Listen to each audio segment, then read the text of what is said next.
بہترین ٹاپک کے ساتھ حاضر ہوا ہوں۔ کیا شاہ عبد القادر جیلانی رحمۃ اللہ علیہ کو غیب کا علم تھا؟ اس بات میں کتنی سچائی ہے، آج ہم جانیں گے انجینئر محمد مرزا کے اس بیان میں کہ کیا ریئلی واقعی پیر شاہ عبد القادر جیلانی کو غیب کا علم تھا؟ آج ہم جانیں گے اس بہترین ویڈیو میں۔ ویڈیو کو اسکپ نہیں کریں گے، ویڈیو پوری دیکھیں گے۔ یہ ویڈیو آپ بھائیوں کے لیے بہت کمال کی ہونے والی ہے۔ بیان کی طرف سنتے ہیں بہترین بیان محمد علی مرزا۔ عبد القادر جیلانی رحمۃ اللہ علیہ کو علم غیب تھا تو انہوں نے نبی صلی اللہ علیہ وآلہ وسلم کی ولادت کی تاریخ کیوں غلط لکھی، اور اس کا حوالہ کیا ہے کہ انہوں نے غلط لکھا ہے؟ یہ شیخ عبد القادر جیلانی نے اگر غلط لکھی ہے تو جو 11ویں کھا رہے ہیں پکا پکا کے، یہ ان سے پوچھنا چاہیے نا۔ ان کا تو دعویٰ ہے کہ شیخ عبد القادر جیلانی رحمہ اللہ تعالی المتوفی 561 ہجری، جو 6 صدی ہجری میں ایک بہت بڑے عالم دین تھے،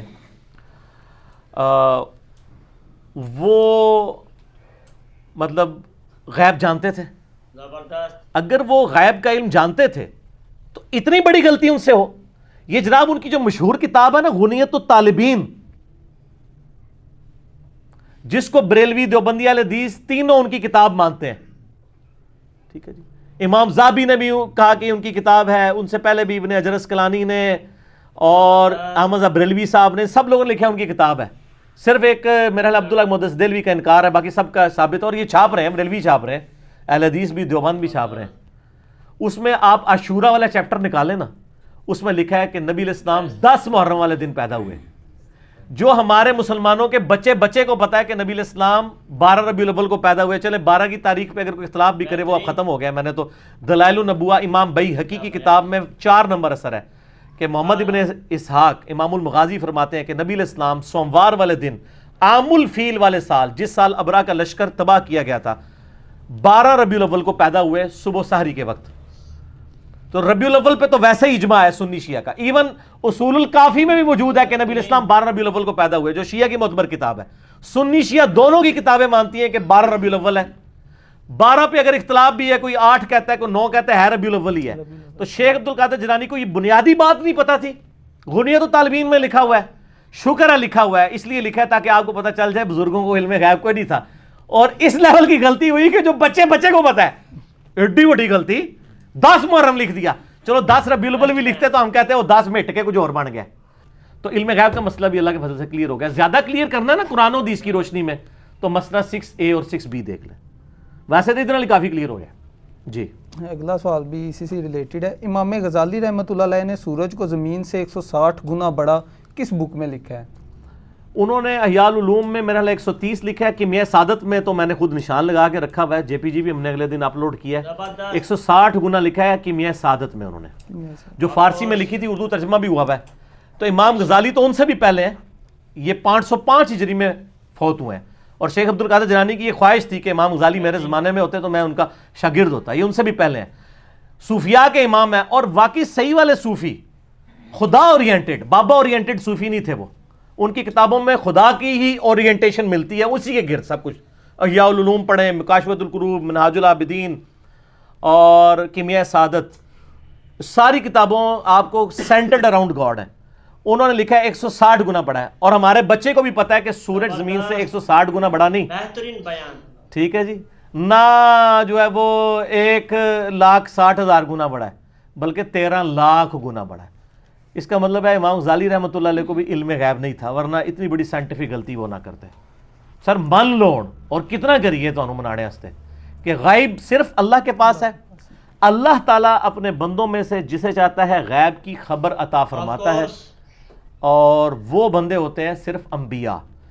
سورہ آل عمران کی آیت نمبر ہے 179، آل عمران 179، اعوذ باللہ من الشیطان الرجیم۔ بڑے سخت الفاظ ہیں، اس کے بعد کوئی شرم کرے گا بیان کرتے ہوئے علم غیب کسی اور کے لیے۔ اللہ تعالیٰ فرماتا ہے وَمَا كَانَ اللَّهُ لِيُطْلِعَكُمْ عَلَى الْغَيْبِ، اللہ کی یہ شان نہیں کہ ہر بندے کو غیب بتا دے، وَلَٰكِنَّ اللَّهَ يَجْتَبِي مِن رُّسُلِهِ مَن يَشَاءُ، بلکہ اللہ صرف رسولوں کو اللہ کہتا ہے کہ میری توہین ہے کہ میں ہر بندے کو غیب بتاؤں، صرف رسولوں کو بتاؤں گا۔ فَآمِنُوا بِاللَّهِ وَرُسُلِهِ، پس ایمان لاؤ اللہ اور اس کے رسول پہ۔ ابو بکر، عمر، عثمان و علی کا بھی کام ہے کہ وہ نبی کی غیب کے اوپر ایمان لائیں، اور میرا اور آپ کا بھی اور شیخ عبد القادر جیلانی اور امام غزالی کا بھی یہی کام ہے کہ وہ صرف ایمان لے کے آئیں، غیب کا علم نہیں ان کے پاس ہو سکتا. وَإِن تُؤْمِنُوا وَتَتَّقُوا فَلَكُمْ أَجْرٌ عَظِيمٌ، اگر تم ایمان لاؤ گے اور تقوی اختیار کرو گے تمہارے لیے اجر عظیم ہوگا. اللہ تعالیٰ تو فرماتا ہے کہ یہ میری بے عزتی کرنا ہے کہ کوئی شخص کہے کہ میں ہر شخص کو غیب کی خبر دیتا ہوں. ایک چیز ہے بخاری مسلم میں کہ میری وفات کے بعد نبی علیہ السلام فرمایا خواب کے ذریعے اللہ تعالیٰ کسی کو کوئی بات بتا دے اور اس کے علاوہ کوئی نہیں. لیکن خواب کے ذریعے بھی کیا بتائی کہ شیخ عبد القادر جیلانی نے 10 محرم حضور کی پیدائش کا دن لکھ لیا اور امام غزالی نے 160 والی یہ بات لکھ لی. اور یہاں تو لوگ کہتے ہیں جی وہ شاہ شمس تبریز نے کیا تو بھی شمس تھا میں بھی شمس، اور سورج کو پاس بلایا جناب ملتان گرمی اس لیے ہوتی ہے. سر ملتان گرمی اس لیے نہیں ہوتی. اے شاہ شمس تبریز اگر ایک کام جڑا نا سکردوش کر دے نا تو انشاءاللہ حالے تک سکردوش پھر بھی برف ہی ہوتی رہتی، ٹھیک ہے نا. وہ ایکویٹر کے جو بھی نزدیک ہوتا جائے گا تو وہ گرمی بڑھتی جائے گی سر. تو یہ بھی اشعار ہے ملتان میں جو ہے نا وہ گرمی اس لیے نہیں ہوتی ہے، وہ نیچرلی ہوتی ہے گرمی ملتان میں. تو یہ جھوٹے واقعات ہیں. یہاں تو حرب و سودا بکتا ہے جس میں وہ میں نے آپ کو بتایا نا کہ مثنوی مولانا روم میں ایک جعلی واقعہ لکھا ہوا ہے کہ جی موسیٰ علیہ السلام ایک بندے کے پاس سے گزرے، وہ کہہ رہا تھا اللہ کبھی میرے پاس آ، میں تجھے کنگھی کروں، میں تجھے نلاؤں دلاؤں اچھے کپڑے پہناؤں. تو موسیٰ علیہ السلام نے اسے کہا کہ اللہ تعالیٰ کے بارے میں یہ صفات نہ منسوب کرو، ٹھیک ہے. جب موسیٰ علیہ السلام اللہ کے پاس گئے تو اللہ نے الٹا موسیٰ کو ڈانٹ دیا نعوذ باللہ کہ تو میرا بندہ ہی ناراض کر چھڑے. تو موسیٰ اور کیا کرتا؟ موسیٰ دی ڈیوٹی ہے لوگوں نے دسیا کہ اللہ نو کنج مننا ہے، اللہ کو گڈا ہے، اللہ کی صفات ہے لیس کمثلہ شیء وہو السمیع البصیر، اللہ کی مثل کوئی شے نہیں ہے، وہ سننے والا دیکھنے والا ہے. اللہ کی صفات ہے. ولا تقولوا علی اللہ الا الحق، اللہ کے اوپر مت بولو سوائے اس کے جو حق ہے. اللہ کے بارے میں آپ نے وہی عقیدہ رکھنا ہے نا جو پیغمبروں نے بتانا ہے. اگر پیغمبروں کو عقیدہ نہیں پتا، ان نانگے بابوں کو پتا ہے جن کے پیچھے اللہ پیغمبروں کو ڈانٹ رہا ہے، تو سر یہ دیکھیں وہ بابے کو بچاتے ہوئے پیغمبر کو انہوں نے کہہ دیا کہ پیغمبر کو دین نہیں آتا تھا، اس نانگے کو آتا تھا. تو اس کا مطلب اگر پیغمبر کو دین نہ آئے تو اس کا مطلب کیا ہے؟ اس کا مطلب یہ ہے کہ اللہ کو ہی نہیں آیا پڑھانا. پیغمبر کو تو بعد میں دیکھیں گے نا. دیکھیں پیغمبر کون ہے؟ اللہ کا ریپریزنٹیٹو. خدا نے اسے بھیجا ہے کہ تو نے لوگوں کو دین سکھانا ہے. اس کو تو دین نہیں آیا، ایک نانگے کو آ گیا. دیکھیں انجانے میں یہ لوگ کس طرح انبیاء کی بھی اور اللہ کی بھی توہین کر جاتے ہیں. یہ سارے یہ مولانا روم کی مثنوی کے اندر جھوٹے اور جعلی واقعات لکھے ہوئے ہیں. اللہ تعالیٰ ہدایت دے. ہمارے واعظین پڑھ پڑھ کے سنا رہے ہوتے ہیں. اور ایک اور بھی مشہور کیا جی، وہ ایک بندہ اللہ نے کہا منو انسانی گوشت چاہیے، ٹھیک ہے. ایک بندے کوئی بھی نہیں دے رہا، ایک بندے کو کیا انہوں نے کہا جی ادھروں بھی وڈ لے ادھروں بھی وڈ لے.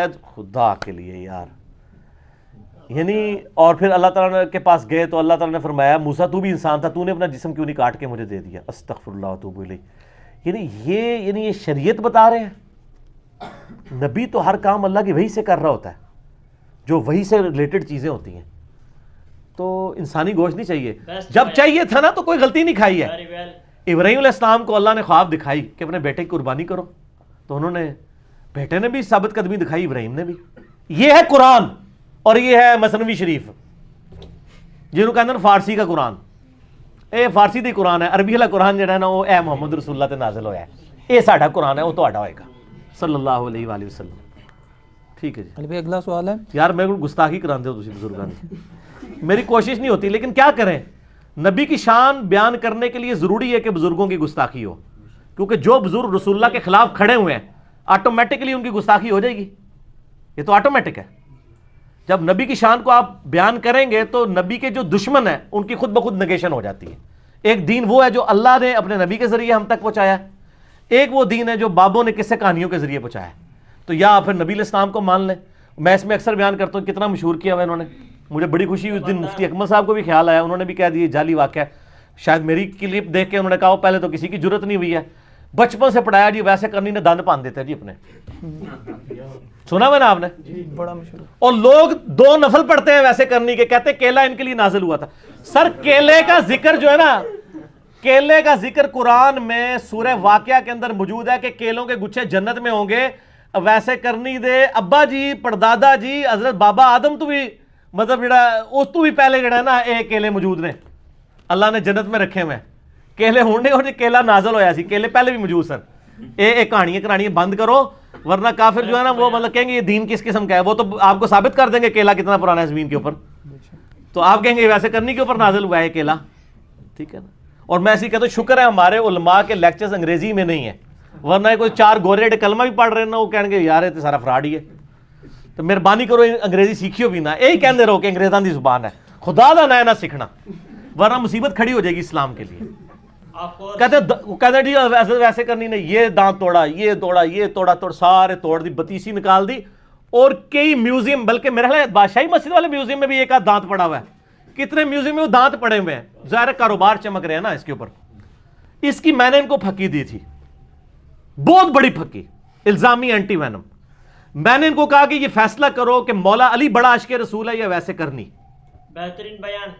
یہ ویسے کرنی سے بھی پوچھو نا تو وہ بھی کہاں اٹھیں گے کہ یار مجھے مولا علی کے ساتھ ذکر کر رہا ہو, کدھر علی اور کدھر میں.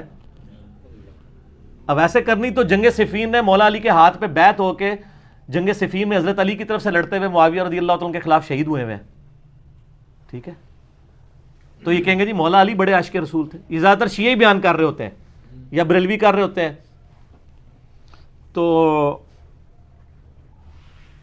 صحیح مسلم کے اندر غزوہ احد کا چیپٹر نکالیں, اور بخاری میں بھی دونوں میں یہ حدیث موجود ہے. سہل ابن سعد السعدی کہتے ہیں کہ اللہ کی قسم میں جانتا ہوں, میں اب آخری صحابی بچا ہوں جس نے یہ منظر دیکھا ہوا ہے. وہ بوڑھے صحابہ میں سے تھے اور لوگ نا حج کے موقع پہ ان کو گھیر لیتے تھے, جی تسی حضور نو ویکھیا سانو دسو. میں ان آخری صحابہ میں سے ایک بچ گیا ہوں جس نے احد کا یہ منظر خود دیکھا ہوا ہے. بخاری مسلم دونوں میں ہے کہ نبی علیہ السلام کے جب یہ 4 دانت شہید ہوئے تو اتنا خون نکلا کہ آپ علیہ السلام بے ہوش ہو گئے بلڈ پریشر لاس ہونے کی وجہ سے. اور میں نے دیکھا کہ مولا علی علیہ السلام اپنے تھال کے اندر, وہ جو ڈھال ہوتی ہے, ڈھال کو الٹا کریں تو برتن, اس میں پانی لے کے آئے, حضور کا زخم دھو رہے تھے. اور یعنی پانی ڈالتے تھے اور فاطمہ زخم دھوتی تھی.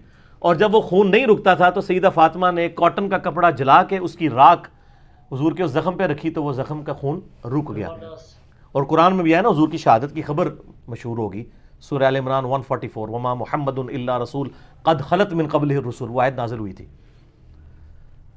تو میں نے ان کو یہ پھکی دی ہے کہ جس شخص نے اپنے سامنے دانت ٹوٹتے ہوئے دیکھے ہیں, ویسے کرنی نہیں تو سنے ہی ہے نا, جس طرح اسی بھی سنے ہیں, نہ انہیں ویکھا نہ اسی ویکھا. جس نے اپنے سامنے دیکھا, کس نے؟ مولا علی اور فاطمہ نے, جنہوں نے اپنے ہاتھوں سے اس کا مرہم پٹی کی, اس زخم کی, انہوں نے اپنے دانت نہیں توڑے. جناب یہ انجینئرنگ ہے, کہتے ہیں انجینئرنگ کرتا ہے. اگر مولا علی اور فاطمہ نے دانت نہیں توڑے تو سر انہوں تو بڑا کوئی عاشق رسول نہیں ہے. تو اب ایسے کرنی نے بھی نہیں توڑے, یہ واقعی جعلی ہے.